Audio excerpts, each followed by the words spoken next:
You gotta love volunteer beans and cherry tomatoes. When you get into a chaos type garden, you're gonna have food everywhere. I've been out here a couple hours already picking beans. We'll go over to the main bean patch in a second, but I saw these and I thought, well, let's get these off. Once it starts, it's amazing how fast everything grows. Now, when I planted this batch, I planted a lot of seeds really heavy. The heat's been really tough on this plant. I'll have to get that from the other side.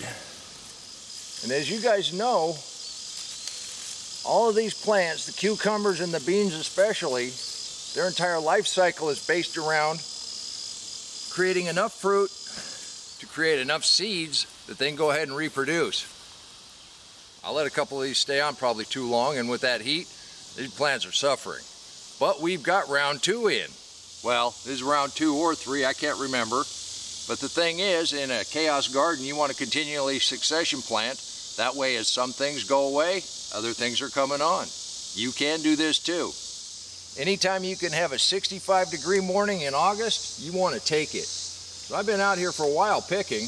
Well, you know that's the hardest work you're going to do in a chaos garden, is harvest. I've already taken a bowl in, and I've got another bowl just about filled up here. And I still got a ton of beans to take off. I want to talk a little bit about beans this morning. Now in this patch, I've got these long purple snaky beans. They came up on their own. Now this is almost not ripe enough. These still got a ways to go. And I've got one in here that's just about perfect. And what I like about these is they have a real nutty taste if you get them just right. If it gets much more than that, then the seeds start popping out and then we save those for planting. But right about here, that's a really nice bean. Now when you cook these, I cook them right in with the green beans and it just adds a really nice flavor. Now we've got 2 kinds of green beans in this patch. I planted Kentucky pole beans, which don't have strings, but then we had these little wider, flatter ones, and they do have some strings. And you just take the end, they're not too bad, but when you pull that, see that string comes right off of there. Now you're ready to snap that and eat it. Or just eat it. Well, let me clear the rest of this little patch here, and we want to go look at some watermelons. These purple beans are a bush style bean. And we've been getting a lot of really nice ones off of here. But if you see these leaves, the bugs like these a lot. So I've had to spray this quite a little bit with the Dawn dish soap and the neem oil combination. That works pretty good. Although it is a contact spray, so you have to see them and get them off.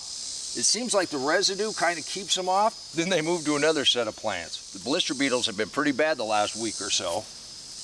Squash bugs, we've been vacuuming them, we've been pinching them off, we've been catching them as we can, but we got those too. And you can see some of the damage, but we're still getting really nice beans. These are really kind of fun. Thing is, when you cook them, they turn green, and they taste like a green bean. But out here in the garden, it adds some color, and we enjoy them. And we've been taking off a nice couple handfuls almost every day.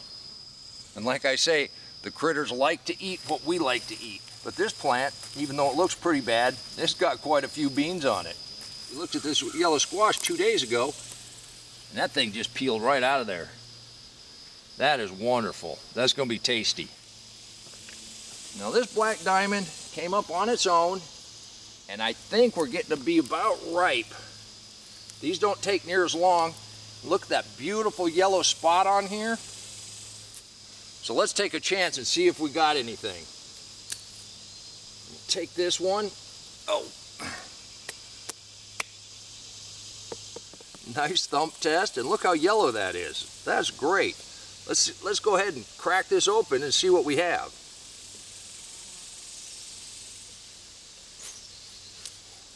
Oh. Oh. Look at that. Just look at that. For a free watermelon, let's take a taste of this.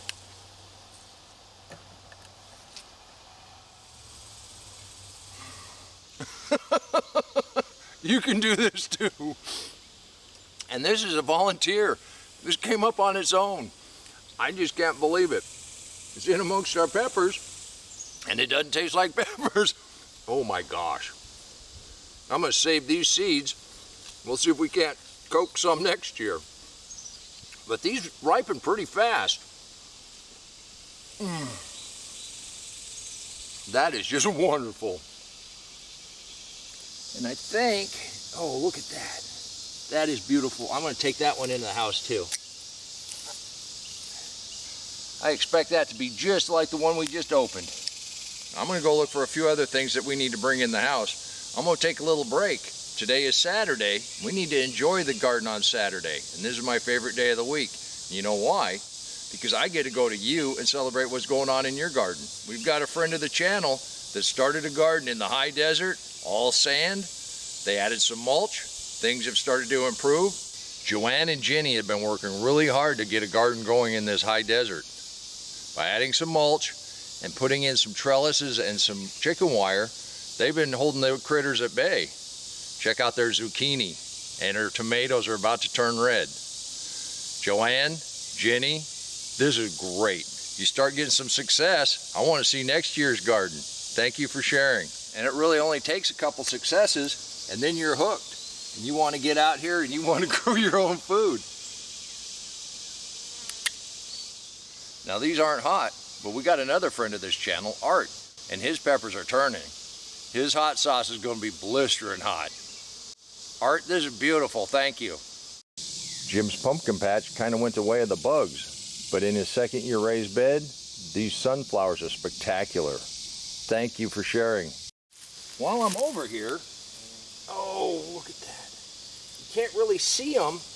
You can't really see them for the leaves, but I got some Anaheims that need to come in. These sweet Anaheim peppers, what I like to do with these, we cut them in half, take the seeds out, and then blister them. And once they cool off, you take that meat out, and it is the sweetest thing. You can add it to just about anything. I think our poblanos can get just a little bigger. Got a couple down in there. Oh. Grabbed a little sereno, and right here are ghosts. Ooh, I got one that's ready. The rest of these got a day or so. You know, I didn't know I liked hot peppers as much as I like hot peppers. This is the third hottest pepper I have in my garden. I've got scorpions, and I got a scorpion down in there that is just about ready to come off, it looks like. And then we got Carolina Reapers. I don't know if I'm going to be this brave with those two, but what do you think? It's supposed to be pretty hot. It's very sweet to start with. That juice hits the back of your throat. It's warm. Nothing you can't handle. Well, nothing. Whew. Although it does build a little bit. I don't think I'm going to pop the whole thing in my mouth. I'll save the rest of this for a sandwich. I've been eating these every day. I really do enjoy them. Now I wish these plants would be making okra.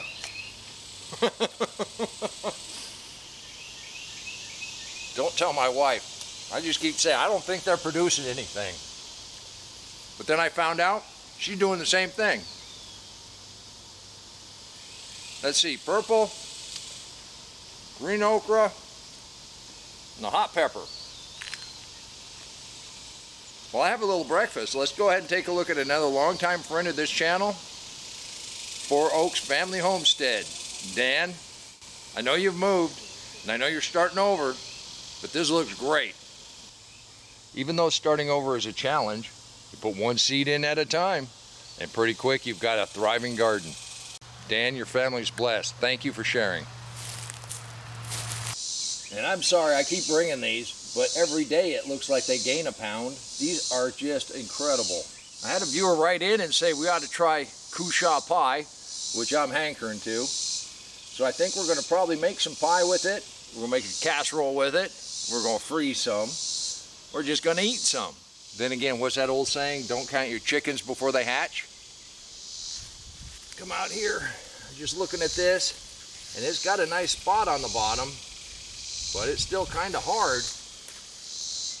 And it was broken right there at the vine, so it didn't come off right here where we like them to come off. Although we'll set it on the counter and see, give it a couple days, see if it ripens any. We'll see what we get. But this one is starting to get a nice little orange on the outside. This leaf is almost gone. It's still connected though, right around the base. It'll start peeling when it's ready. The one that was right below it had started to split on the bottom. It was this close. We went ahead and cut it and it was ripe. But I want this one to be vine ripe. I know I take my tomatoes at blush, but I want my cantaloupe to be vine ripe. We'll see if this ripens up on the counter and I'll let you know. See this hole right there? Something's been gnawing on it, but this is well over 20%. And this is a yellow tomato, so I'm gonna go ahead and take this right now. And in 2 days, it'll look like this one, this 2-pounder that we got off this plant. Adding purslane to the garden really does give it a nice little color. Please hit that like button. Please leave a comment down below and let everybody know just how much you appreciate them sharing what's going on in their garden. It helps YouTube push this out to more people that might want to learn how to garden. And I do invite you to become a member of this group. There is no commitment. All you do is send in a picture now and again, help motivate folks, show them what's possible in a garden. And there's tons of different kinds of gardens. It doesn't all have to be deep mulch. Although the hardest work you'll ever do in a deep mulch garden is harvest. Not a half bad harvest for an hour on a Saturday morning. You can do this too. I'll spend a little time cleaning these up, but we're going to be able to eat off of this for a couple days. Then we'll be right back out here doing the hardest work you're ever going to do in a deep mulch garden, and that's harvest. Till next time, remember, take care of yourself, take care of your family, and God bless you. Come on, let's plant. Let's go plant garden.